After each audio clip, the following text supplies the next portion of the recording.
মনে রাখবেন, স্বাধীনতা পরবর্তীকালীন সময় থেকে নিয়ে উলামায়ে কেরামের যেই অবদান এই দেশ গঠনে, এই দেশের মানুষের কল্যাণে আমরা দেখে আসতেছি, বারবার উলামায়ে কেরামের এই অবদানকে ধামাচাপা দেওয়ার অপচেষ্টা করা হচ্ছে। ঠিক কিনা বলেন? আমরা সর্বশেষ এই বিষয়টা নিয়ে প্রচন্ড ব্যথিত হয়েছি যে এই যে জুলাই বিপ্লব গেল, এখানে হাজারো শহীদের ভিড়ে আমাদের তালিবুল ইলম, মাদ্রাসার ছাত্র উলামায়ে কেরাম এক দুইজন নয়, 70-এর অধিক উলামায়ে কেরাম তালিবুল ইলম জীবন উৎসর্গ করেছে। কিন্তু আফসোস, নতুন পাঠ্যপুস্তকের মধ্যে উলামায়ে কেরামের এই অবদানের কোনো কথাই উল্লেখ না করে তাদের এই অবদানকে আবারও ধামাচাপা দেওয়ার অপচেষ্টা চলতেছে। ঠিক কিনা বলেন? সেজন্য মনে রাখতে হবে, উলামায়ে কেরামকে বাদ দিয়ে একটা সুস্থ জাতি, একটা সমৃদ্ধশালী শক্তিশালী দেশ গঠন এটা অসম্ভব, মনে রাখতে হবে। এজন্য উলামায়ে কেরামকে মাইনাস করে বাংলাদেশে শান্তি প্রতিষ্ঠা সম্ভব নয়। আপনাদের পাশে থানা আছে, থানায় পুলিশ আছে, যিনি ওসি সেও পুলিশ, এই সিলেটের যিনি এসপি তিনিও পুলিশ, পুলিশ প্রধান যিনি তিনিও পুলিশ। বলে থানার সামনে দাঁড়িয়ে সারা জীবন পাহারা দেয় রোদ্রে, ও পুলিশ। কিন্তু বলেন তো, থানার সামনে দাঁড়িয়ে পাহারা দেওয়া পুলিশ আর এসপি পুলিশ তফাৎ আছে না নাই? সবাই পুলিশ, তবে এর মধ্যে যিনি এই পুলিশ বাহিনীর প্রধান তিনিও পুলিশ, আর যিনি পাহারা দেন হাবিলদার তিনিও পুলিশ। তফাৎ আছে না নাই? এজন্য আল্লাহ সুবহানাহু ওয়া তাআলা সর্বপ্রথম সম্মানের মানদণ্ড নির্ধারণ করে দিয়েছেন। এই পৃথিবীতে মানুষের মধ্যে সম্মানিত কারা? আল্লাহ তাআলা বলেন, ইয়ারফাইল্লাহুল্লাযীনা আমানু মিনকুম ওয়াল্লাযীনা উতুল ইলমা দারাজাত। আল্লাহ রাব্বুল আলামিন বলেন, ইয়ারফাইল্লাহুল্লাযীনা আমানু মিনকুম ওয়াল্লাযীনা উতুল ইলমা দারাজাত। মর্যাদায় কারা সমুন্নত, কাদের মর্যাদা সর্বোচ্চ? এই আয়াতের আলোকে আল্লাহ তাআলা দুইটা মানদণ্ড দিয়েছেন। কয়টা? একটু জবান খুলে বলেন। এই পৃথিবীর সব মানুষ সম্মানিত নয়। বলে সর্বপ্রথম একটা মানুষ সম্মানিত বিবেচিত হয় ঈমান আনার মাধ্যমে। কারণ একটা মানুষ যখন ঈমান আনে, ওই মানুষটা যখন ঈমানদারদের তালিকায় অন্তর্ভুক্ত হয়ে যায়, বলে অনন্তকাল জাহান্নাম থেকে সে বেঁচে যায়। ঈমানের কারণে সে যদি দুনিয়ায় পাপাচারেও লিপ্ত হয়, একটা সময় নাজাত পেয়ে ব্যক্তিটা জান্নাতে চলে যাবে। তার মানে সৃষ্টির মধ্যে মানুষের শ্রেষ্ঠত্ব আল্লাহ তাআলা দিয়েছেন, তবে ওই মানুষগুলো শ্রেষ্ঠ মানুষের অন্তর্ভুক্ত, উত্তম মানুষের অন্তর্ভুক্ত। বলে যেই মানুষগুলো ঈমানের মতো দৌলত অর্জন করতে পেরেছে। কারণ একটা মানুষ আসলে সম্মানিত না লাঞ্ছিত, এটা দুনিয়ার টাকা পয়সা ধন দৌলত প্রভাব প্রতিপত্তির দ্বারা নির্ণীত হবে না, বরং এই দুনিয়া ক্ষণস্থায়ী। দুনিয়ার সফলতা বিফলতা সবকিছু ক্ষণস্থায়ী। চোখ দুটো বন্ধ হয়ে গেলে দুনিয়ার সফলতার কোনো দাম নাই, মূল্য নাই। চোখ দুটো বন্ধ হয়ে গেলে দুনিয়ার ক্ষমতার কোনো মূল্য নাই। বলে আসল সফল কে? বলে অনন্তকালের সফল যে। আর কোন ব্যক্তি যদি অনন্তকালের সফলতা অর্জন করতে চায়, বলে ঈমানবিহীন এটা তার জন্য কখনোই সম্ভব নয়। আসল সফল হলো তারা, আল্লাহ তাআলা বলেন, ফামান যুহজিহা আনিন নার ওয়া উদখিলাল জান্নাতা ফাকাদ ফাজ। আল্লাহ তাআলা বলেন, যাদেরকে আগুন তথা জাহান্নাম থেকে বাঁচানো হবে, জান্নাতে প্রবেশ করানো হবে, আল্লাহ তাআলা বলেন ওই মানুষগুলোই হলো সফল। আল্লাহর কসম, যেই ব্যক্তি ঈমানদার নয়, ওই ব্যক্তি জান্নাতে যাওয়া তো বহু দূরের কথা, ওই ব্যক্তি জান্নাতের ঘ্রাণ পর্যন্ত পাবে না। দুনিয়ার মানুষের কাছে সম্মানের মানদণ্ড সম্পদ হতে পারে, টাকা পয়সা হতে পারে, ধন দৌলত হতে পারে, কিন্তু আল্লাহ তাআলার কাছে সম্মানিত হওয়া অন্যতম মানদণ্ড হলো ঈমান। ঠিক কিনা বলেন? রাস্তা দিয়ে চলতেছে, রাস্তা দিয়ে চলার সময় একটা কুকুরের সাথে দেখা। এখন কুকুর ওই বুজুর্গকে জিজ্ঞাসা করতেছে, কুকুরের জবান খুলে গেছে। আল্লাহ তাআলা যদি চান যে কথা বলতে পারে না তাকেও কথা বলার যোগ্যতা দিতে পারেন কি পারেন না? দেখুন, এই পৃথিবীতে আমার আপনার সাথে আমার আপনার অঙ্গ প্রত্যঙ্গ, হাত, চোখ, কান, পা, এগুলো কিছু কি কথা বলে? জোরে বলেন না, কথা বলে? বলে না। কিন্তু কিয়ামতের দিন এরা আমার আপনার ব্যাপারে সব খবর আল্লাহ তাআলার কাছে বলে দিবে। মানুষেরা যখন অবাক হয়ে যাবে, বলবে ক্বালু লিজুলুদিহিম লিমা শাহিদতুম আলাইনা, কি রে চামড়া, আজকে তোমরা আমার বিপক্ষে কেন সাক্ষ্য দিচ্ছ? তার মানে তোমরা তো দুনিয়ায় কথা বলতে পারতা না, আজকে কিভাবে কথা বলতেছো? তখন তারা জবাব দিবে ক্বালু আনতাকানাল্লাহ, আজকে আমাদের কথা বলার ক্ষমতা কে দিয়েছেন? জোরে বলেন, কে দিয়েছেন? আল্লাহ তাআলা দিয়েছেন। আল্লাহ চাইলে অঙ্গ প্রত্যঙ্গ এগুলাও কিয়ামতের দিন কথা বলবে। এ দুনিয়াতেও অনেক সময় যেই মানুষ কথা বলতে পারে না তাকেও কথা বলার যোগ্যতা দিতে পারেন কে? যখন মারিয়াম আলাইহিস সালাম নিয়ে আসছেন একেবারে শিশু ঈসা আলাইহিস সালামকে, খ্রিস্টানরা বলতেছে যে এটা হলো আল্লাহর সন্তান, নাউজুবিল্লাহ। আর ইহুদিরা অপবাদ দিচ্ছে ঈসা আলাইহিস সালামের ব্যাপারে, মারিয়াম আলাইহিস সালামের ব্যাপারে অপবাদ দিচ্ছে এটা ব্যভিচারিণী, নাউজুবিল্লাহ। এখন মারিয়াম আলাইহিস সালাম উনি কি করলেন? এই কথাগুলোর জবাব না দিয়ে ফাআশারাত ইলাইহি, তিনি তার কোলের সন্তানের দিকে ইশারা দিলেন যে আমারে জিজ্ঞাসা না কইরা এরে জিজ্ঞাসা করো। এখন সে তো সদ্যভূমিষ্ঠ শিশু, কথা বলবে কেমনে? তারা বলতেছে ক্বালু কাইফা নুকাল্লিমু মান কানা ফিল মাহদি সাবিয়া, এই দোলনার শিশু, দুগ্ধপোষ্য শিশু, এটা কথা বলবে কেমনে? এখন বলেন তো, আল্লাহ যদি চায় বলতে পারবে কি পারবে না? ঈসা আলাইহিস সালাম দুগ্ধপোষ্য শিশু, আল্লাহ জবান খুলে দিছে। তিনি কি বলতেছেন? ক্বালা ইন্নী আবদুল্লাহ আতানিয়াল কিতাব ওয়া জাআলানি নাবিয়্যা। তিনি বলতেছেন আমি আল্লাহর সন্তান নই, আমি কোনো খারাপ সন্তানও নই, আমি হলাম আল্লাহর গোলাম। কার গোলাম? আল্লাহর গোলাম। আমাকে কিতাব দেওয়া হয়েছে, সাথে সাথে ওয়া জাআলানি নাবিয়্যা, আমাকে নবী বানানো হয়েছে। সুবহানাল্লাহ বলেন। তাহলে মূল কথা হলো যে আল্লাহ তাআলা যদি চান চামড়া কথা বলবে, চোখ কথা বলবে। আল্লাহ যদি চান কোন প্রাণীর ভাষা বোঝার ক্ষমতা আল্লাহ কোন বুজুর্গকে দিতেও পারে। এই পৃথিবীতে আল্লাহ তাআলা সুলাইমান আলাইহিস সালামকে এক রাজত্ব দান করেছিলেন। তিনি পশু পাখির ভাষা বুঝতেন, বাতাসকে ওনার আজ্ঞাবহ করে দেওয়া হয়েছিল। এজন্য আল্লাহ তাআলা যদি চান চতুষ্পদ জানোয়ার দ্বারা, প্রাণীর দ্বারা কথা বলাতে পারেন, এবং ওই কথা বোঝার যোগ্যতাও আল্লাহ চাইলে কাউকে দিতে পারেন। এখন কুকুর জিজ্ঞাসা করতেছে যে আপনি শ্রেষ্ঠ না আমি শ্রেষ্ঠ, আপনি উত্তম না আমি উত্তম? তা বুজুর্গ তার ভাষায় বলতেছে আর কি, যে শোনো, যে কিয়ামতের দিন যদি আল্লাহ তাআলা আমাকে মাফ করে দেয় আর আমি যদি নাজাত পেয়ে যাই, আমি যদি জান্নাতি হই, ইমানদারদের তালিকায় যদি আমার নাম থাকে, তাইলে তোমার সাথে আমার তুলনা করারই কোনো সুযোগ নেই। আর যদি আল্লাহ না করুক বিষয়টা এমন হয়, যদি আমাকে জাহান্নামে যাইতে হয়, তালিকাটা যদি ইমানদার বেঈমানদের তালিকায় নাম থাকে, বলে এই দিক বিবেচনায় তখন তুমি আমার চাইতে উত্তম। কেন? বলে কোন জানোয়ার হোক, সে কুকুর হোক, সে অন্যান্য নিকৃষ্ট প্রাণী, এদের জাহান্নামে যাওয়া লাগবে না। আল্লাহ তাআলা কিয়ামতের দিন যদি দুনিয়াতে কোনো শক্তিশালী প্রাণী দুর্বল প্রাণীর উপরে জুলুম করে থাকে, আল্লাহ তাআলা ওই দিন দুর্বল প্রাণীর মাধ্যমে সবল প্রাণীর থেকে প্রতিশোধ নেওয়ার পরে আল্লাহ তাআলা তাদেরকে নির্দেশ দিবে যে তোমরা মাটি হয়ে যাও।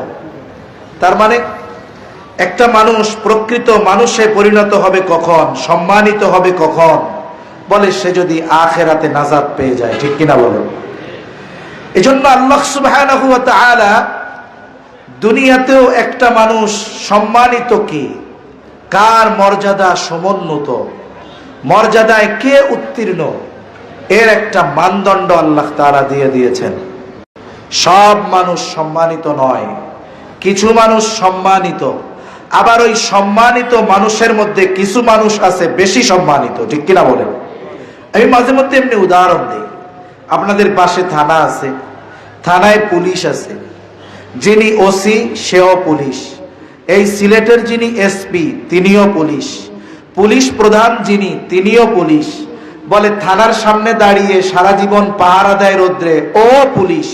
কিন্তু বলেন তো, থানার সামনে দাঁড়িয়ে পাহারা দেওয়া পুলিশ আর এসপি পুলিশ তফাৎ আছে না নাই? সবাই পুলিশ, তবে এর মধ্যে যিনি এই পুলিশ বাহিনীর প্রধান তিনিও পুলিশ, আর যিনি পাহারা দেন হাবিলদার তিনিও পুলিশ। তফাৎ আছে না নাই?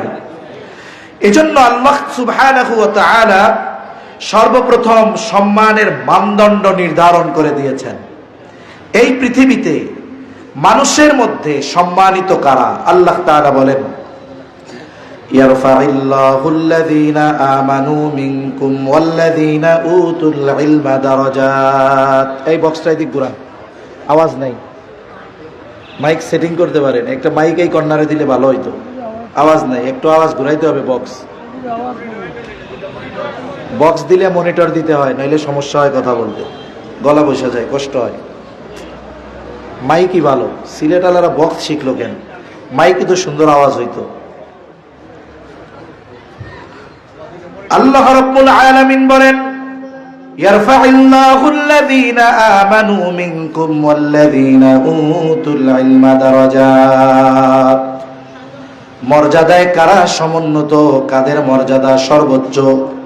এই আয়াতের আলোকে আল্লাহ তাআলা দুইটা মানদণ্ড দিয়েছেন। কয়টা? একটু জবান খুলে বলেন। এই পৃথিবীর সব মানুষ সম্মানিত নয়। বলে সর্বপ্রথম একটা মানুষ সম্মানিত বিবেচিত হয় ঈমান আনার মাধ্যমে।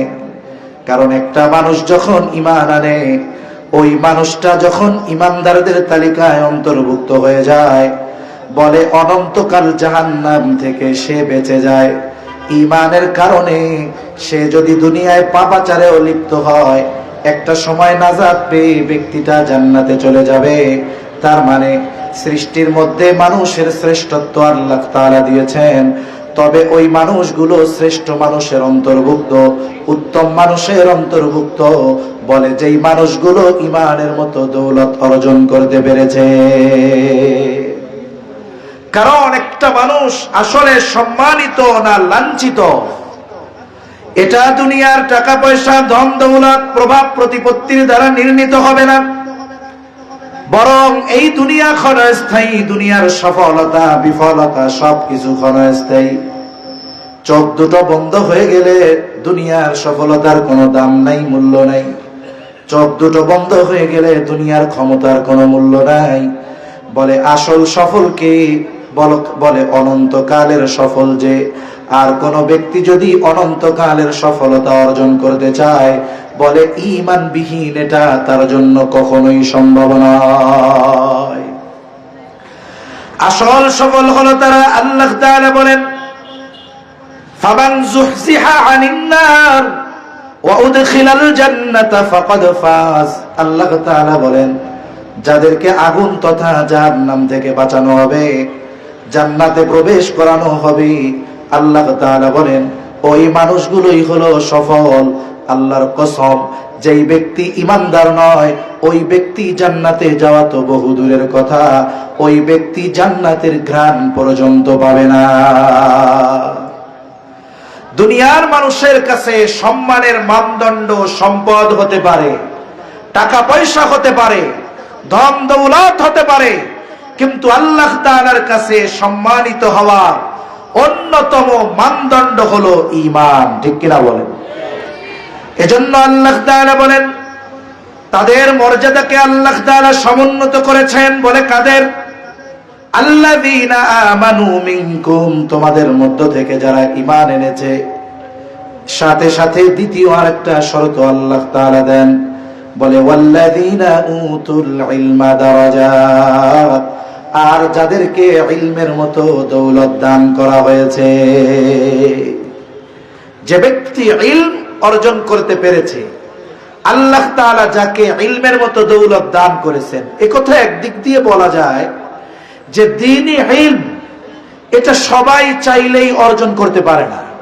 কারণ আমরা অনেক সময় দেখি মাদ্রাসাগুলায় বছরের শুরুতে শত শত হাজার হাজার ছাত্র ভর্তি হয়, কিন্তু মেধা ভালো, জেহেন ভালো, মুখস্থ শক্তি ভালো, দেখা যায় এই ফুলটা অকালেই ঝরে যায়, গন্তব্যে পৌঁছাইতে পারে না।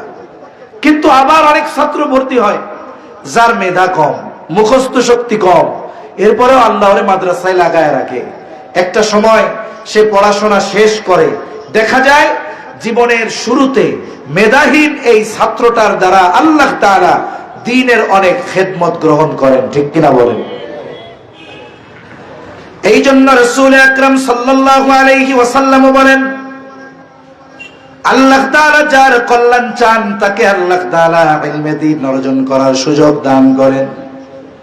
আল্লাহ সুবহানাহু ওয়া তাআলা যাকে সুযোগ দেন সেই দ্বীনি ইলম অর্জন করতে পারে।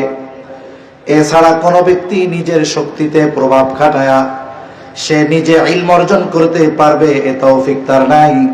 এই জন্য আল্লাহ তাআলা ইলম অর্জনের কথা না বলে বলেছেন আল্লাযীনা উতুল ইলমা দারাজাত, যাদেরকে ইলম প্রদান করা হয় তাদের সম্মানকে আল্লাহ তাআলা সমুন্নত করে দিয়েছে। তাহলে হাদিসের আলোকে এই কথাটা সুস্পষ্ট, আল্লাহ তাআলা যাদের কল্যাণ চান তাদেরকেই আল্লাহ তাআলা দ্বীনের বুঝ দান করেন। আর দ্বীনের পরিপূর্ণ বুঝ সাধারণ মানুষ সাধারণত অর্জন করতে পারে না।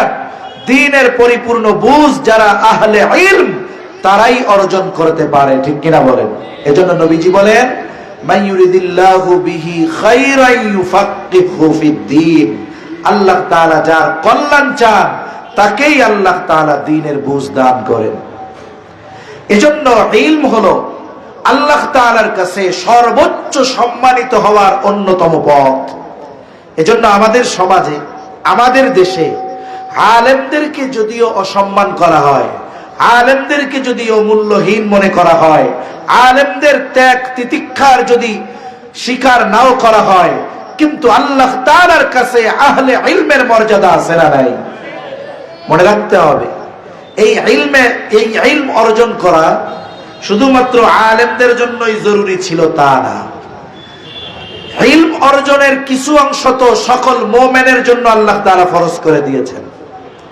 এজন্য রাসূল আকরাম সাল্লাল্লাহু আলাইহি ওয়াসাল্লাম বলেন তলাবুল ইলমি ফরিদাতুন আলা কুল্লি মুসলিম, দ্বীনি ইলম শিক্ষা করা প্রত্যেক মুসলমান নরনারীর উপরে ফরজ। প্রথম বিষয় হলো এই দৃষ্টিকোণ থেকে ইলমকে দুই স্তরে ভাগ করা যায়। সর্বপ্রথম যদি নজর দেই শিক্ষা ব্যবস্থার দিকে, তাহলে সাধারণত আমাদের দেশে দুই ধরনের শিক্ষা প্রচলিত আছে। বলে একটা হলো জাগতিক শিক্ষা আর একটা হলো দ্বীনি শিক্ষা। একটা হলো জাগতিক শিক্ষা আর একটা হলো দ্বীনি শিক্ষা। কিছু মানুষ আবার বলে একটা হলো দুনিয়াবী শিক্ষা আর একটা হলো পরকালীন শিক্ষা। তার মানে মাদ্রাসা শিক্ষাকে পরকালীন শিক্ষা বলে, কোরআন হাদিসের শিক্ষাকে পরকালীন শিক্ষা বলে। কিন্তু যারা কোরআন হাদিসের শিক্ষাকে পরকালীন শিক্ষা বলে, এটা তাদের ভুল চিন্তা ভাবনা। বলে কেন? বলেন তো, কোরআন হাদিসের এই জ্ঞান এ কি শুধু মরার পরে লাগে, মরার আগে লাগে না? জোরে বলেন, লাগে কি লাগে না? নবীজি সাল্লাল্লাহু আলাইহি ওয়াসাল্লাম বিদায় হজের সময় কি বলেছেন?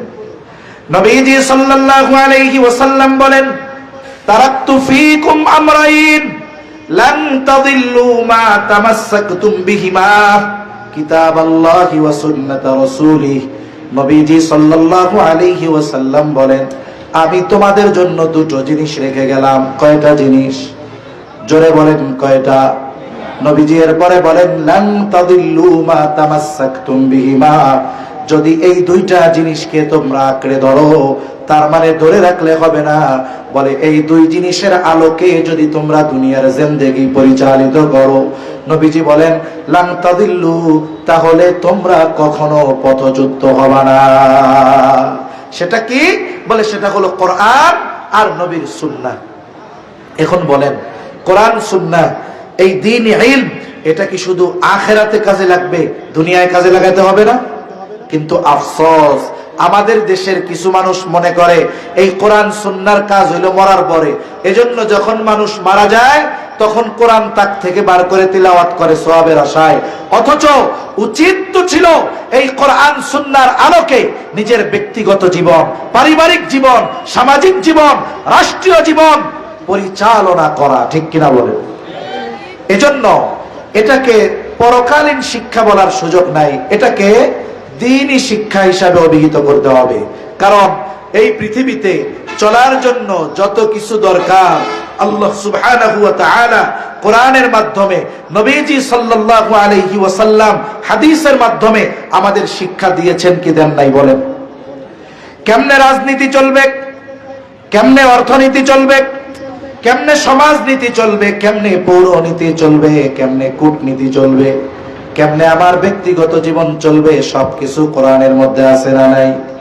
আইন আদালত কেমনে চলবে, কোরআনের মধ্যে আছে না নাই? কোরআন সুন্নাহয় সব কিছুর সমাধান থাকার পরেও আমরা কোরআনকে শুধুমাত্র আখিরাতের সাথে সম্পৃক্ত করে ফেলেছি, সুন্নাহকে শুধুমাত্র আখিরাতের সাথে সম্পৃক্ত করে ফেলেছি। এটা আমাদের জন্য নিতান্তই বোকামি। আমাদের উচিত মুসলিম হিসাবে ইমানের মতো দৌলত যেহেতু আল্লাহ তাআলা দিয়েছে, সাথে সাথে কোরআন সুন্নাহর আলোকে রাষ্ট্র পরিচালনা করার জন্য আমাদের চেষ্টা প্রচেষ্টা অব্যাহত রাখার দরকার আছে না নাই? এজন্য প্রথম শিক্ষা হলো জাগতিক শিক্ষা। বলে এটা কোনটা? বলে স্বাভাবিকভাবে স্কুল, এইখানে যে শিক্ষা দেওয়া হয়, এই জাগতিক শিক্ষার সিলেবাস প্রণয়ন করেছে দুনিয়ার মানুষ। আর এই জাগতিক শিক্ষারও দুইটা দিক। আমি দ্বীনি শিক্ষার কথাগুলো বলার আগে এটা একটু বলা জরুরি, এজন্য বলতেছি। জাগতিক শিক্ষার দুইটা দিক, বলে একটা হলো উপকারী দিক আর একটা হলো অনুপকারী দিক। স্বাভাবিকভাবে আমাদের দ্বীনি শিক্ষার যেই সিলেবাস, এই সিলেবাস অধ্যয়ন করে আপনি হয়তো ডাক্তার হতে পারবেন না, ইঞ্জিনিয়ার হতে পারবেন না। আপনার ডাক্তার ইঞ্জিনিয়ার হওয়ার জন্য জাগতিক সিলেবাসের আলোকে লেখাপড়া করা লাগবে। এখন যারা জাগতিক সিলেবাসের আলোকে লেখাপড়া করে আমরা তাদেরকে খারাপ বলি না, তবে এই শিক্ষার দুইটা দিক আছে, একটা ভালো দিক আর একটা মন্দ দিক, অকল্যাণকর দিক। একটা হলো কল্যাণকর দিক। অকল্যাণকর বিষয়গুলো কি? বলে জাগতিক শিক্ষার পাঠ্যপুস্তকগুলোর মধ্যে এমন এমন কিছু শিক্ষা আমাদের কোমলমতি সন্তানদের দেওয়া হয়, বলে ওই শিক্ষা যদি সে বাস্তবিকভাবে বিশ্বাস করে তার ঈমান থাকবে না। এরকম কিছু বিষয় আছে না নাই? জোরে বলেন আছে না নাই? যেমন বিগত সময়, এখন তো পাঠ্যপুস্তক নতুন করে আবার প্রণয়ন হচ্ছে, বিগত সময় আমরা দেখেছি আমাদের ছোট ছোট বাচ্চাদেরকে ট্রান্সজেন্ডারের মতো ঈমান বিধ্বংসী বিষয়, এটাকে সাধারণ করার জন্য, স্বাভাবিক করার জন্য আমাদের সন্তানদের মগজ মস্তিষ্কে এই কুফরি মতবাদ ঢুকিয়ে দেওয়ার অপচেষ্টা করেছে, ঠিক কিনা বলেন? আবার দেখুন অনেকে বায়োলজি পড়ে, জীববিজ্ঞান, এইখানে ডারউইনের একটা থিওরি মতবাদকে প্রতিষ্ঠিত করার অপচেষ্টা জালেমরা করতেছে। বলে কি? ডারউইনের মতবাদ হলো এটা তার বিশ্বাস, গবেষণার ফল না, এটা তার বিশ্বাস কি যে মানুষ এক সময় মানুষ ছিল না। বলে মিলিয়ন মিলিয়ন বছর আগে মানুষ ছিল বানর। কি ছিল? বানর। আস্তে আস্তে বিবর্তনের মাধ্যমে মানুষ এক সময় বানর থেকে মানুষে পরিণত হয়েছে। নাউজুবিল্লাহ বলেন। এটা পড়ানো হয়। এখন বলেন তো, কেউ যদি এটা বিশ্বাস করে যে মানুষ এক সময় বানর ছিল, বানর থেকে মানুষ হয়েছে, আমার মুসলমানের সন্তানেরা স্কুল কলেজে গিয়ে যদি এই পড়া পড়ে এই বিষয়ের উপরে বিশ্বাস স্থাপন করে, বলেন তো ঈমান থাকবে না যাবে? কেন? বলে কোরআনুল কারীমে একটা দুইটা আয়াতে নয়, শত শত আয়াতে আল্লাহ তাআলা মানব সৃষ্টির ইতিহাসের কথা বর্ণনা করেছেন। হাদিসের মধ্যে সুস্পষ্টভাবে নবীজি সাল্লাল্লাহু আলাইহি ওয়াসাল্লাম মানব সৃষ্টির ইতিকথা জানিয়েছেন।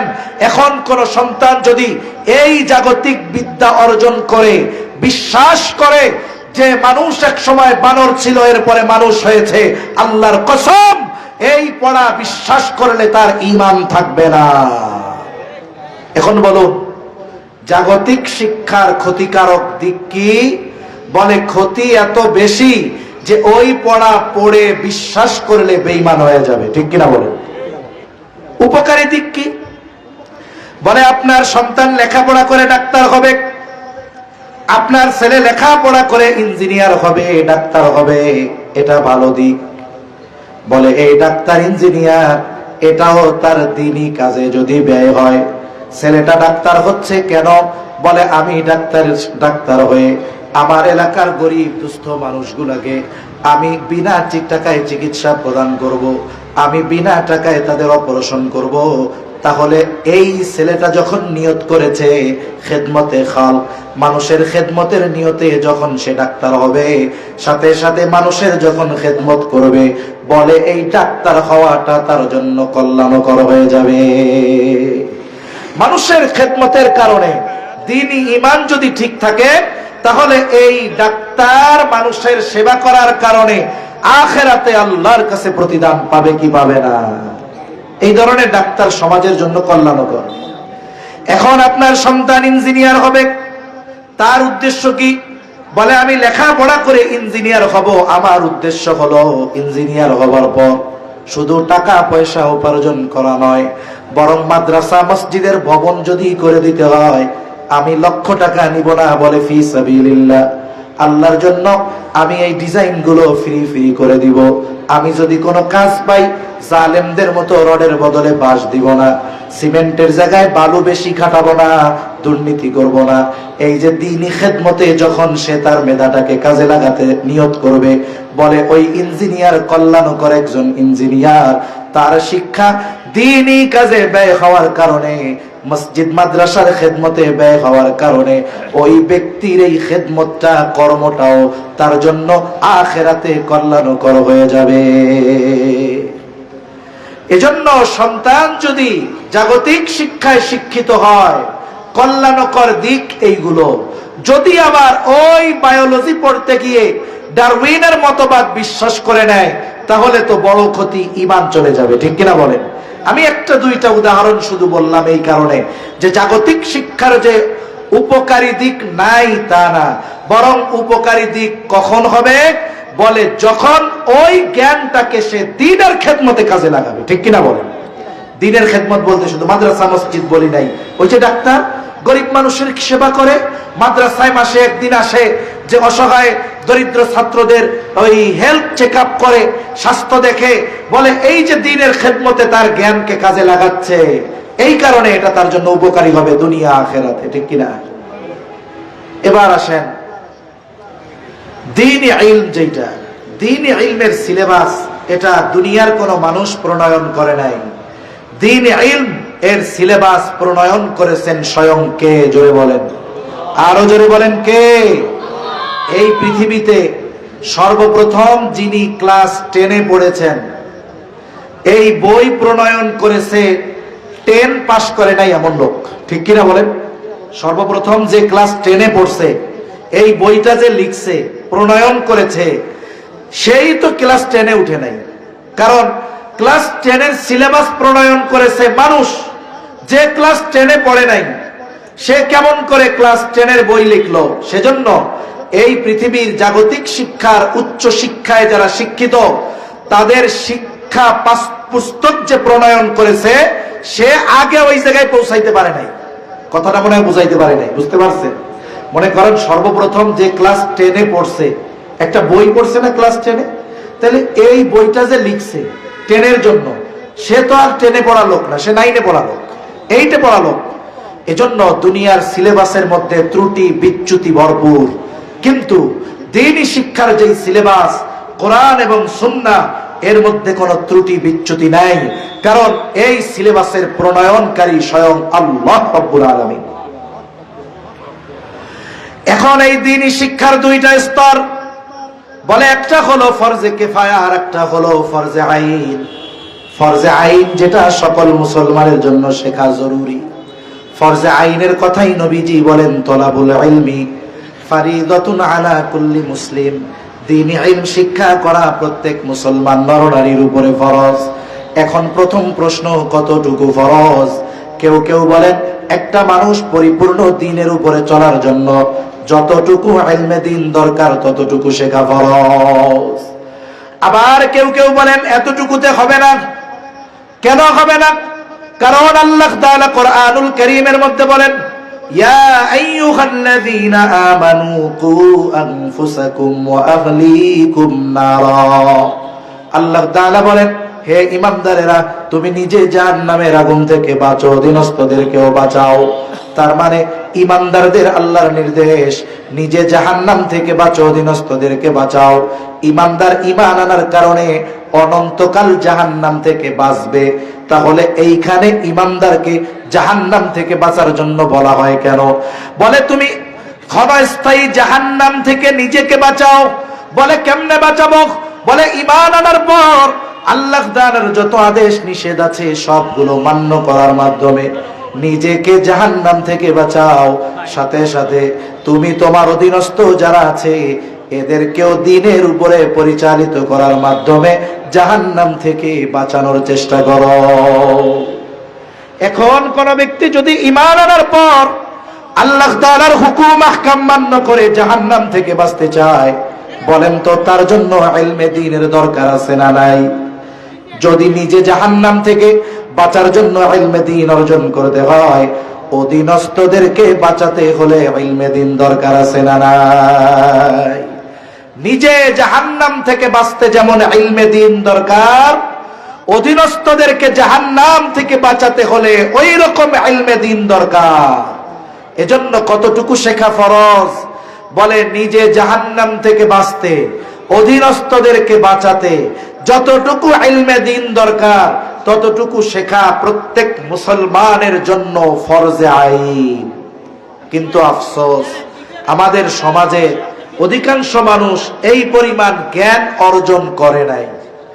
কত মানুষ আছে সারা জীবন নামাজ পড়তেছে, এখন পর্যন্ত দেখা যাবে নামাজের মাসলা মাসাইল ভালো মতো জানে না। তাহলে যে কথা মূল বলতেছি যে দ্বীন আমাদেরও শিখতে হবে, ইলম আমাদের অর্জন করতে হবে, আমাদের অধীনস্থদেরকেও ইলম অর্জন করাতে হবে। এখন কথা হলো, যেই মানুষগুলো যেইটুকু ইলম অর্জন করা ফরজে আইন এতটুকু অর্জন করে নাই, এই মানুষগুলো কোথার থেকে শিখবে? এটা হলো প্রথম কথা। প্রথম কথা বলে আগে তো শেখার অনেক মাধ্যম ছিল। আগে হক্কানি পীর মাশায়েখের কাছে গিয়ে শিখতে পারতো, খানকায় গিয়ে। যারা ছোট মানুষ এদের আমরা মাদ্রাসায় দিয়ে শেখাতে পারবো, কিন্তু যারা একটু বয়স্ক বড় মুরব্বী এরা কোথার থেকে শিখবে? এদের শেখার জন্য যেই কয়েকটা মাধ্যম, এক নম্বর সবচাইতে উত্তম মাধ্যম হলো দাওয়াত ও তাবলীগের মেহনতে সময় লাগানো। আপনি যখন সময় লাগাবেন, তিন চিল্লার জন্য চলে যান উলামায়ে কেরামের সাথে পরামর্শ করে। আপনি গিয়া বলেন হুজুর আমি একটু দ্বীন শিখতে চাই, ইলম অর্জন করা দরকার, এখন আমি দাওয়াত ও তাবলীগের সময় লাগাবো, কেমনে কার কাছে যাব? উলামায়ে কেরামের পরামর্শে, উলামায়ে কেরামের তত্ত্বাবধানে সাউন্ড বাড়াইতে বলেন। খুব কষ্ট হইতেছে কথা বলতে, একেবারে সাউন্ড ভালো হয় নাই। কি সাউন্ড সিস্টেম করছেন? একটু মাইক লাগাইলে সাউন্ড সুন্দর হয়ে যায়। পুরা স্বর টানতেছে, কথা কষ্ট হচ্ছে, গলা বসে যাচ্ছে। তাহলে দেখুন বিষয়টা হলো যে আপনি দ্বীনি ইলম অর্জন করবেন কোথায় গিয়ে? সাধারণত বয়স্ক যারা, তাদের জন্য মাদ্রাসায় ভর্তি হওয়ার সুযোগ নাই, কিন্তু দাওয়াত ও তাবলীগের মেহনতে সময় লাগাবে। বলে উলামায়ে কেরামের তত্ত্বাবধানে যদি সময় লাগানো হয় লাভ আছে। কারণ আপনি যা শিখতে চান, যার সাথে যাবেন তার আপনার চাইতে ওই বিষয়গুলো বেশি জানা লাগবে। আপনি যদি আলেমের সাথে যান, সময় লাগান, আশা করা যায় এটা কাজে লাগবে, দিন শেখার জন্য সহজ হবে। এইরকম হাজারো কারগুজারি আমাদের মধ্যে আছে। উলামা ইকরামের তত্ত্বাবধানে 3 চিল্লা সময় দিছে, 4 মাস। কোরআন দেখা পড়তে পারতো না, 5টা সূরাও বিশুদ্ধ ছিল না। অথচ দেখুন, নামাজ পড়ার জন্য, শুদ্ধ হওয়ার জন্য কমপক্ষে 5টা সূরা সহি শুদ্ধ করে জানতে হবে। কমপক্ষে 5টা জানতে হবে। কারণ নামাজ ভাঙ্গার যেই কারণগুলো, বলে প্রথম কারণ হলো নামাজে অশুদ্ধ পড়া। এখন কোন ব্যক্তির যদি নামাজের তিলাওয়াত অশুদ্ধ থাকে, তাহলে বলেন তো তার নামাজ থাকবে না যাবে? আপনি সুন্নাত যখন পড়বেন, 4 রাকাত সুন্নাত, সূরা ফাতিহা প্রত্যেক রাকাতে পড়বেন, সাথে সাথে 4 রাকাতে কমপক্ষে 4টা সূরা লাগবে। যদি এই 5 সূরা শুদ্ধ না হয়, তাহলে দেখা যাবে জীবনের অনেক নামাজি হয় নাই। ঠিক কিনা বলেন? উলামা ইকরামের তত্ত্বাবধানে দাওয়াত ও তাবলীগের সময় লাগায়া হাজারো লাখো লাখো মানুষ কোরআন পড়তে পারতো না, সহি শুদ্ধভাবে কোরআন শিখেছে। যে নামাজের মাসলা মাসাইল গুলো শিখেছে, যে সূরাগুলো মুখস্থ করেছে, সেগুলো শুদ্ধভাবে শিখেছে। এরকম হাজারো ঘটনা বলা যাবে। এই জন্য প্রথম দাওয়াত হলো এইটা। যাদের সময় আছে, সুযোগ আছে, আলহামদুলিল্লাহ, অন্ধকার কেটে গেছে। উলামা ইকরামের তত্ত্বাবধানে 31 জানুয়ারি, 1-2 ফেব্রুয়ারি ইনশাআল্লাহ বিশ্ব ইজতেমা হবে। আপনারা এখন থেকেই প্রস্তুতি নেন, যাদের সময় আছে, যে তাবলীগে ইজতেমায় গিয়ে ওইখান থেকে আল্লাহর রাস্তায় উলামা ইকরামের সাথে বের হয়ে যাব। আমার দিল বলে, উলামা ইকরামের তত্ত্বাবধানে যদি 4টা মাস সময় লাগানো যায়, জরুরতে দিন, যতটুকু দিন শেখা, ইলম শেখা ফরজ, আশা করা যায় ততটুকু ইলম শিখে সে বাড়ি আসতে পারবে। এটা গেল মুরব্বীদের ক্ষেত্রে। এখন যারা ছোট, তাদেরকে শেখাবেন কেমনে? বলে, আমাদের দেশের পরিবেশ এমন নাই যে আপনি বাসায় বসে সন্তানকে দিন শেখাতে পারবেন। এই সুযোগ সাধারণত আমাদের দেশে নাই। এই জন্য সন্তানকে মাদ্রাসায় পাঠায় দেন, নুরানি মাদ্রাসায় দেন। কমপক্ষে ক্লাস 3 পর্যন্ত সন্তানটা নুরানি পড়ুক। এরপরে আপনি ডাক্তার বানান, ইঞ্জিনিয়ার বানান, অসুবিধা নাই। কারণ বাংলাদেশের নুরানি সিলেবাস গুলো এত সুন্দর।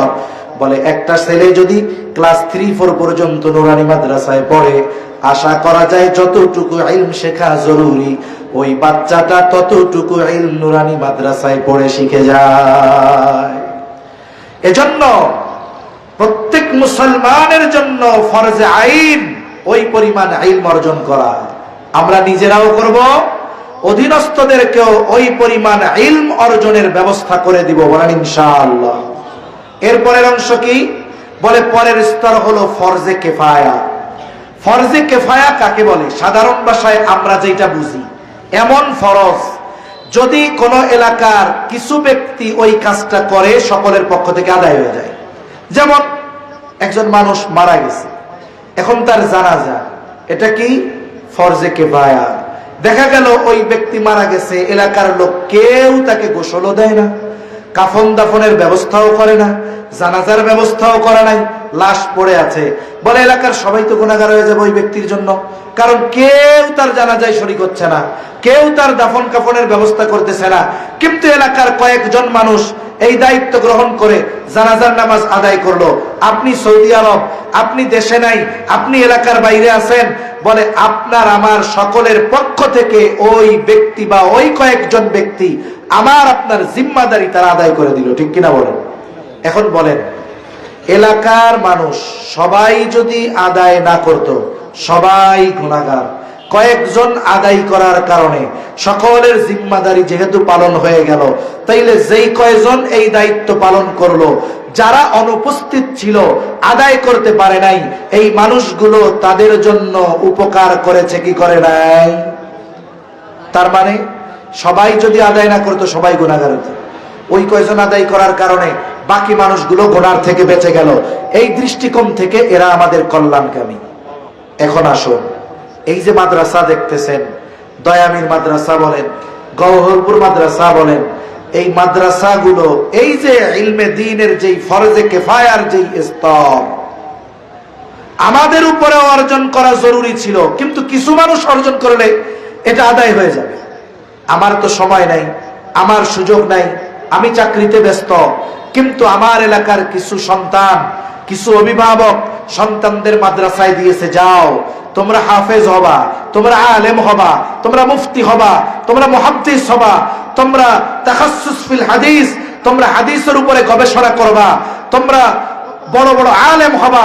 এই যে বড় বড় আলেম যারা আমার আপনার এলাকার, এরা আমাদের দায়িত্ব পালন করে দিচ্ছে, বলেন তো এরা আমাদের কল্যাণকামী নয় কি? এজন্য উচিত এরা যেহেতু আমাদের কল্যাণকামী, এদের দিকে আমাদের সম্মানের নজর রাখা, এদের সাথে আমাদের সদাচরণ করা, এদের সাথে আমাদের ভালো রাখা।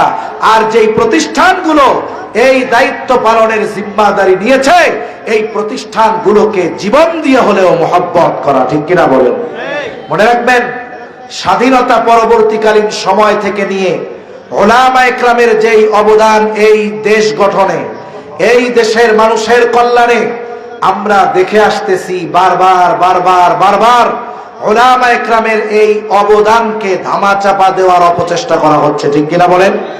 আমরা সর্বশেষ এই বিষয়টা নিয়ে প্রচন্ড ব্যথিত হয়েছি যে এই যে জুলাই বিপ্লব গেল, এখানে হাজারো শহীদের ভিড়ে আমাদের তালিবুল ইলম, মাদ্রাসার ছাত্র উলামায়ে কেরাম, এক দুইজন নয়, 70-এর অধিক উলামায়ে কেরাম তালিবুল ইলম জীবন উৎসর্গ করেছে। কিন্তু আফসোস, নতুন পাঠ্যপুস্তকের মধ্যে উলামায়ে কেরামের এই অবদানের কোনো কথাই উল্লেখ না করে তাদের এই অবদানকে আবারও ধামাচাপা দেওয়ার অপচেষ্টা চলতেছে, ঠিক কিনা বলেন? সেজন্য মনে রাখতে হবে, উলামায়ে কেরামকে বাদ দিয়ে একটা সুস্থ জাতি, একটা সমৃদ্ধশালী শক্তিশালী দেশ গঠন, এটা অসম্ভব, মনে রাখতে হবে। এজন্য উলামায়ে কেরামকে মাইনাস করে এই বাংলাদেশে শান্তি প্রতিষ্ঠা সম্ভব নয়। এখন আমি আমার মূল আলোচনা যেটা, এটা প্রাসঙ্গিক কথায় গেলাম। মূল আলোচনা হলো, আমরা সকলে চাই সম্মানিত হতে। দুনিয়ার মানুষ আমাকে সম্মান যদিও করে, আল্লাহর কাছে যদি আমি আপনি সম্মানিত না হতে পারি, এই সম্মান আসল সম্মান নয়, বরং আল্লাহর কাছে যারা সম্মানিত হতে পেরেছে এরাই প্রকৃত সম্মানী, ঠিক কিনা বলেন? এজন্য আল্লাহ রাব্বুল আলামিন এই আয়াতের আলোকে আল্লাহ তাআলা দুইটি নীতিমালা দিয়ে দিয়েছেন। এক নাম্বার, ইমানদার হতে হবে, ঈমান আনতে হবে। সাথে সাথে 2 নাম্বার, আল্লাহ যদি দয়া করে ইলমের মতো বরকত আমাদের দান করে, ইলমের মতো দৌলত আল্লাহ যাদের দান করেছে, বলে এই 2 গুণে গুণান্বিত মানুষ, এদের সম্মান আল্লাহ তাআলা সমুন্নত করে দিয়েছে, এদের মর্যাদা আল্লাহ তাআলা বাড়ায় দিবেন। দুনিয়ার মানুষ উলামায়ে কেরামের ইলমের মর্যাদা, দাম, মূল্য না বুঝতে পারে, কিন্তু আল্লাহ তাআলা ইলমের মর্যাদা কেমন দিয়েছেন। কোরআনুল কারীমের মধ্যে আল্লাহ তাআলা বলেন, ইন্নামা ইয়াখশাল্লাহা মিন ইবাদিহিল উলামা। মনে রাখতে হবে, যেই মানুষগুলো আল্লাহকে ভয় করে, এই মানুষগুলো শ্রেষ্ঠ মানুষ। আল্লাহ তাআলা কোরআনুল কারীমের মধ্যে বলেন, ইন্না আকরামাকুম ইনদাল্লাহি আতকাকুম। আল্লাহ তাআলার কাছে সবচাইতে সম্মানিত কারা? বলা, যারা বেশি আল্লাহ তাআলাকে ভয় করে। এখন যদি প্রশ্ন করা হয় কারা আল্লাহকে বেশি ভয় করে, জবাবটা আল্লাহ তাআলা দিয়ে বলেন, ইন্নামা ইয়াখশাল্লাহা মিন ইবাদিহিল উলামা। মানুষের মধ্যে যারা আলেম তারাই আল্লাহকে বেশি ভয় করে। এজন্য ইলমের কারণে আল্লাহ তাআলাকে এরা বেশি ভয় করে। এজন্য আল্লাহ তাআলা এদের মর্যাদাকে সমুন্নত করে দিয়েছেন। সম্মানিত উপস্থিতি, আমি আর আলোচনা লম্বা করব না, কারণ আপনাদের এই জায়গার যে আজকের মূল আকর্ষণ মুফতি সাখাওয়াত হোসেন রাজি হাফিজাহুল্লাহ হযরত, এখন যেখানে আমাকে ওইখানে যাওয়া লাগবে। আমার প্রতি নির্দেশ যত আগে আসা যায়, কিন্তু আমি চিন্তা করতেছি যথাসময়ে পৌঁছানো আমার জন্য কঠিন। এজন্য আমারে যেই ভাই দাওয়াত দিছে, আমি খুব গুরুত্ব সহকারে বলছি যে দেখেন, অবস্থা এরকম, এমন অবস্থা হয়েছে যে আপনাদের মেহমান আজকে যে ওই জায়গায়ও মেহমান সে, আমিও আবার ওই জায়গায় যাব। আমি গেলে এরপরে হযরত আসবে। অবস্থাটা এরকম যে হযরত বেশি সময় এখানে দিবে না, এজন্য বেশি সময় আপনাদের আর কষ্ট দিব না। মূল কথা যেটা আমি বলতে চাই, যে ঈমানের মতো দৌলত আল্লাহ তাআলা দান করেছেন। এখন এই ইলমের মতো দৌলত অর্জন করার দরকার আছে না নাই? সবকিছু আল্লাহ দেন না, কিন্তু বান্দা যদি আল্লাহর কাছে চায়, আল্লাহ চাইলে দিতে পারেন কি পারেন না। আপনাদের প্রতি অনুরোধ থাকবে, যারা ইলম অর্জন করতে পারেন নাই, আলেম হতে পারেন নাই, আপনাদের অধীনস্থ যারা আছে, সন্তান হোক, ছেলে হোক, মেয়ে যদি হয়, বালিকা মাদ্রাসারও এখন অভাব নাই, সাথে সাথে আপনার নাতিপোতা হোক, এই ধরনের দ্বীনি প্রতিষ্ঠানে দিবেন তো ইনশাআল্লাহ। মনে রাখবেন, দুনিয়ার মানুষ তাদের মূল্য বুঝুক আর না বুঝুক, তাদের মূল্য আল্লাহ তাআলার কাছে আছে না নাই? শুনুন, আপনার সন্তান কোরআন পড়ার জন্য এখানে ভর্তি হবে, এই ছোট মাসুম বাচ্চা, নামাজও ফরজ হয় নাই, আল্লাহর নবী বলেন খায়রুকুম মান তাআল্লামাল কুরআনা ওয়া আল্লামা। এই যে কোরআন পড়তেছে, সাথে আপনার মাদ্রাসার যেই শিক্ষক কোরআন পড়াচ্ছে, আমরা মনে করতে পারি হুজুর 10,000, 15,000, 20,000 টাকা বেতন। আমরা তো মানুষের উপার্জন দিয়ে সম্মানকে পরিমাপ করি, কিন্তু নবীজি বলেন তোমাদের মধ্যে সর্বোত্তম হলো ওই ব্যক্তি যে কোরআন শেখে এবং কোরআন শেখায়। ঠিক কিনা বলেন? শুধু তাই না, যেই ব্যক্তি ইলম অর্জনের জন্য বের হয়, সমুদ্রের মাছ, গর্তের পিপিলিকা পর্যন্ত তার জন্য দোয়া করতে থাকে। যেই বাচ্চা তালিবুল ইলম, আল্লাহর জন্য ইলম অর্জন করে, বলে রাস্তা দিয়ে চলে, ওই তালিবুল ইলমের রাস্তায় নূরের ফেরেশতারা তাদের ডানা বিছায়া দেয়। সুবহানাল্লাহ বলেন। শুনুন, আহলে ইলম, তালিবুল ইলম, আলেমের মর্যাদা এটা যে কত, নবীজি সাল্লাল্লাহু আলাইহি ওয়াসাল্লাম বলেন ফাদলুল আলিমি আলাল আবিদি কাফাদলি আলা আদনাকুম। একজন আলেমের মর্যাদা কেমন? নবীজি সাল্লাল্লাহু আলাইহি ওয়াসাল্লাম বলেন তোমাদের মধ্যে আমার মর্যাদা যেমন, সাধারণ মানুষের মধ্যে একজন আলেমের মর্যাদা তেমন। সুবহানাল্লাহ বলেন। এজন্য নবীজি সাল্লাল্লাহু আলাইহি ওয়াসাল্লাম তার প্রকৃত ওয়ারিস হিসাবে উলামায়ে কেরামকে অভিহিত, উলামায়ে কেরামের কথা ঘোষণা করেছেন। নবীজি সাল্লাল্লাহু আলাইহি ওয়াসাল্লাম বলেন ইন্নাল উলামা ওয়ারাসাতুল আম্বিয়া। আলেমরাই হলো নবীগণের ওয়ারিস। আর এই ওয়ারিস টাকা পয়সার ভিত্তিতে নয়। একজন সন্তান ওয়ারিস হিসাবে তার পিতার সম্পদের মালিক হয়ে যায়।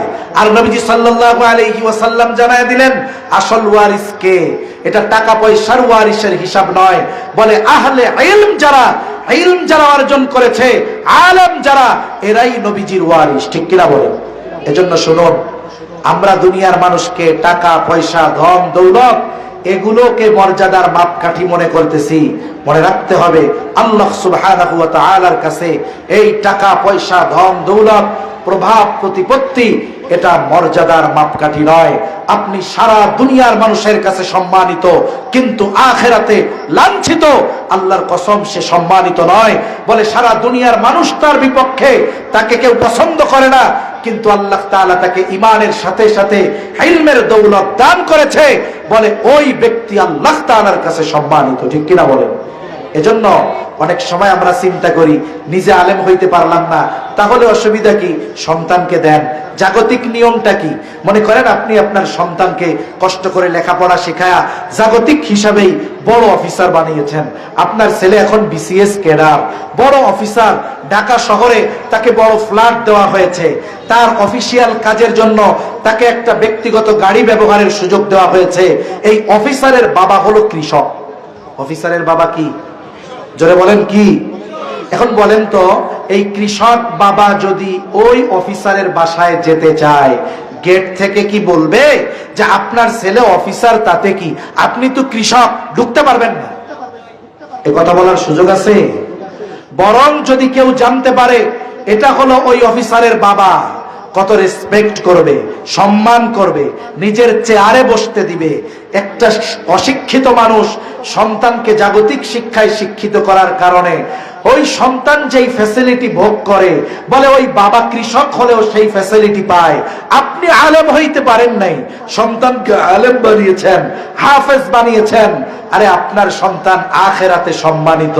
বলে আপনার যদি আমল কমও থাকে, ওই সন্তানের কারণে আপনি আপনার সন্তান আলেম বানানোর কারণে কিয়ামতের দিন সন্তান যেই ফ্যাসিলিটি ভোগ করবে, ওই সাধারণ বাবাও সেই ফ্যাসিলিটি ভোগ করবে। ঠিক কিনা বলেন? এজন্য হতাশ হওয়ার কারণ নাই। আপনি আলেম হতে পারেন নাই, আপনার সন্তানদের আলেম বানান। তারা যখন মর্যাদায় সমুন্নত হবে, হাফেজে কোরআনকে আল্লাহ যখন বলবেন পড়তে থাকো, ইকরা ওয়ারতাকি ওয়ারাত্তিল কামা কুনতা তুরাত্তিলু ফিদ দুনিয়া ফাইন্না মানজিলাকা ইনদা আখিরি আয়াতিন তাকরাউহা, তুমি পড়ো দুনিয়াতে যেমনে তারতিলের সাথে পড়তা, যেখানে তোমার পড়া শেষ ওই জায়গায় তোমার অবস্থান। আরে বলে ওইখানে আপনি সন্তান একা যাবে তা নয়, তার অভিভাবককে নিয়ে যাবে, ঠিক কিনা বলেন? হাদিসের মধ্যে এসেছে হাফেজে কোরআনের বাপ, তাকে নূরের টুপি পরানো হবে, নূরের জোড়া পোশাক পরানো হবে। আরে উজ্জ্বলতা কত! বলে দুনিয়ায় যদি ওইটা আসতো তাহলে সূর্যের আলো ওইটার সামনে নিশ্চিহ্ন হয়ে যাইত। আরে মানুষেরা বলবে যে কি ব্যাপার, এই লোকটা তো দুনিয়ায় আলেম ছিল না, হাফেজ ছিল না, বড় আমল করেনেওয়ালা ছিল না, এত সম্মানের অধিকারী হইল কেন? বলবে নিজে হইতে পারে নাই, কিন্তু সন্তানকে আলেম বানিয়েছে। আরে সন্তান যেহেতু আল্লাহর কাছে মর্যাদাবান, ওই সন্তানের বাবাকে আল্লাহ লাঞ্ছিত করবে, অপমানিত করবে, এটা হতে পারে না। এজন্য মনে রাখবেন, ইলম হলো আল্লাহ তাআলার কাছে মর্যাদার মাপকাঠি। আপনি আমি অর্জন করতে পারি নাই, কিন্তু আমার অধীনস্থদেরকে অর্জন করাবো, বলেন ইনশাআল্লাহ। আল্লাহ সুবহানাহু ওয়া তাআলা আমাদের সকলকে এই সংক্ষিপ্ত সময়ের এলোমেলো কথাগুলো বুঝবার, প্রয়োজনীয় কথাগুলো স্মরণ রেখে আমলের কথাগুলো আমল করবার তৌফিক দান করেন। সকলে বলি আমিন। ওয়া আখিরু দাওয়ানা আনিল হামদুলিল্লাহি রাব্বিল আলামিন। আসসালামু আলাইকুম ওয়া রাহমাতুল্লাহি ওয়া বারাকাতুহু। পাঁচতরা মুহাজিরিন, আমাদের সৌভাগ্য আমরা হযরতের কাছ থেকে অত্যন্ত গুরুত্বপূর্ণ বয়ান শুনছি। এখন আপনাদের সামনে বিদেশি মেহমান